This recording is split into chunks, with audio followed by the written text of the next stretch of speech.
We had a question in our Facebook group about SEO, about whether or not posting your show notes as a blog post on your website will be classed as duplicate content and whether or not that will damage search engine rankings.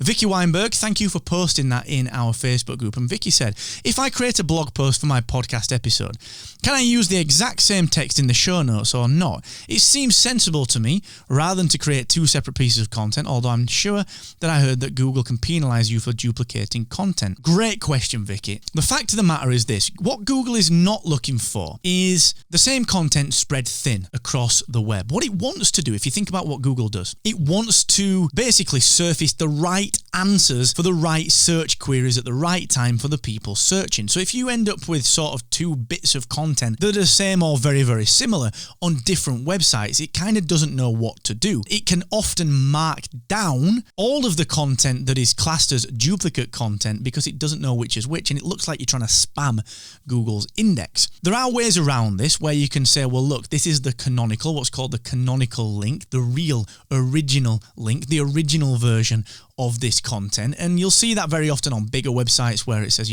this content was originally published over at, and it will publish a link to the original post. So you see that a fair bit on bigger websites, but that's not quite the same as podcast show notes. The answer to this, Vicky, is it depends on how you do it. Let's think this through. If you create a blog post within which you embed your Captivate podcast player and you write your blog post as your show notes, and then you put those same show notes into Captivate and publish it out to Google Podcasts, out to Spotify and to Apple, that's fine. In my view, that's fine because it's not duplicate content, because you embedded the player for your podcast on the actual blog post itself. So you've got the blog post and then the player at the top. Okay, so that is not duplicate content. However, if you were to create a blog post that was a really nice piece of blog text and then publish an episode of your podcast to your website in a separate post with an embedded player and the very same text in there on the website as well, so you've got a blog post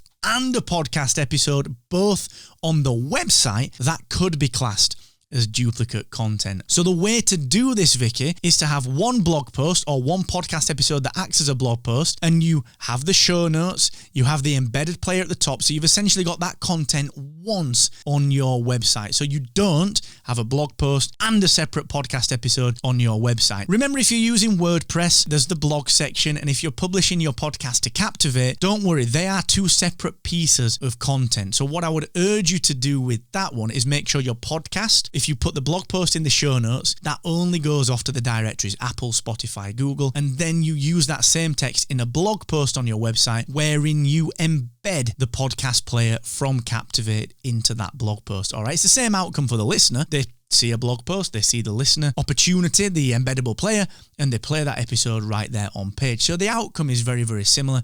In fact, it's the same outcome in that I've got the player and I can read the blog post if I want to. Again, to reiterate, what you don't do is create a blog post and then use that blog post to create another podcast episode on your website. That is when you will potentially fall foul of duplicate content. So I hope that helps, Vicky. If anyone else has got any questions on that, do let me know. You can get a hold of me, of course, either on Twitter or in the comments section if you're on the YouTube channel right now. Okay, so let me know what I can do.